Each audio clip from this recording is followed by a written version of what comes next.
Shalom, salam sejahtera, saudara yang dikasihi Tuhan, senang bisa berjumpa lagi. Mari kita siapkan hati kita mendengarkan firman Tuhan. Bapa di surga, dalam nama Tuhan Yesus, kami sedia mendengarkan firman-Mu, terangilah hati kami, pimpin kami dalam nama Tuhan Yesus. Amin. Pembacaan firman Tuhan dari Keluaran 6 ayat yang ke-7. Aku akan mengangkat kamu menjadi umatku, dan aku akan menjadi Allahmu, supaya kamu mengetahui bahwa akulah Tuhan Allahmu yang membebaskan kamu dari kerja paksa orang Mesir. Demikianlah firman Tuhan. Tema renungan kita, tetap percaya pada janji Tuhan. Tetap percaya pada janji Tuhan. Dalam bagian ini, Musa merasakan beratnya kesulitan bukan hanya menghadapi Firaun, tetapi juga bangsanya sendiri yang tidak percaya kepada apa yang disampaikannya.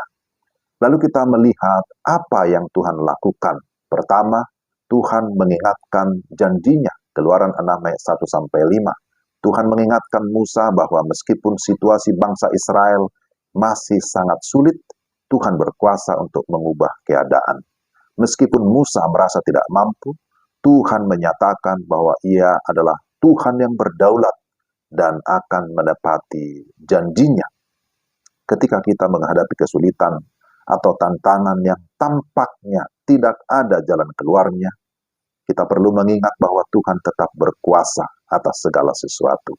Kadang-kadang kita melihat masalah kita lebih besar daripada kuasa Tuhan. Tetapi seperti yang dijelaskan dalam bagian ini, Tuhan mengingatkan kita bahwa Dia adalah Tuhan yang bisa mengubah situasi dengan cara yang kita tidak duga. Kita dipanggil untuk mempercayainya, bahkan dalam masa-masa sulit sekalipun. Yang kedua, ada janji pembebasan. Keluaran 6 ayat 8, ayat 6-8. Tuhan memberikan janji-janji yang sangat kuat kepada bangsa Israel. Pembebasan dari kerja paksa dan perbudakan, penebusan dengan tangan yang teracung, perlindungan dan pemeliharaan, bahkan juga persekutuan yang intim. Aku akan mengangkat kamu menjadi umatku, dan aku akan menjadi Tuhanmu. Itulah yang merupakan janji Tuhan. Janji-janji ini bukan hanya tentang pembebasan secara fisik, tetapi juga tentang pembentukan relasi yang begitu akrab, relasi yang lebih intim dengan Tuhan. Tuhan ingin membawa umatnya keluar dari perbudakan, tetapi bukan hanya perbudakan secara jasmani atau fisik, tapi juga dari perbudakan secara rohani, supaya dapat menikmati persekutuan yang kekal bersama dengan Tuhan. Ketiga, kegelisahan Musa dan reaksi bangsa Israel. Kita bisa lihat itu dalam ayat 9-13. Kembali Musa meragukan, apakah bangsa Israel akan mendengarkan dan percaya kepada pesannya, karena mereka sudah terlalu putus asa dan terbebani dengan penderitaan. Bahkan Tuhan menyuruh Musa untuk berbicara kepada Firaun, tetapi Musa merasa tidak mampu dan khawatir bahwa Firaun tidak akan mendengarkan.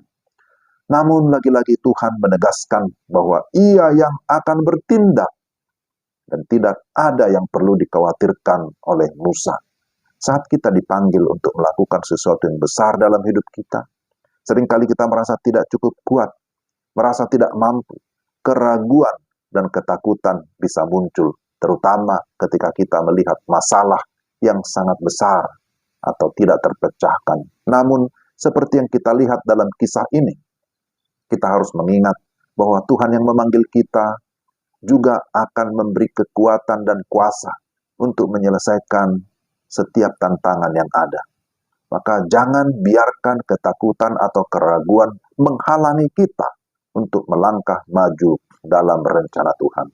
Saudara-saudara yang dikasihi Tuhan, Keluaran pasal 6 mengingatkan kita bahwa meskipun hidup ini penuh dengan tantangan dan kesulitan, Tuhan selalu hadir menepati janjinya. Bahkan ketika kita merasa tidak layak atau tidak mampu, Tuhan tetap setia dan berkuasa untuk membawa kita keluar dari setiap kesulitan dan membawa kita dalam persekutuan dengannya. Marilah kita hidup dengan pengharapan dan keyakinan bahwa Tuhan yang telah menyatakan janjinya kepada bangsa Israel juga akan menepati janjinya di dalam kehidupan kita pribadi lepas pribadi, sebagai anak-anak Tuhan, sebagai orang-orang yang percaya kepada Tuhan.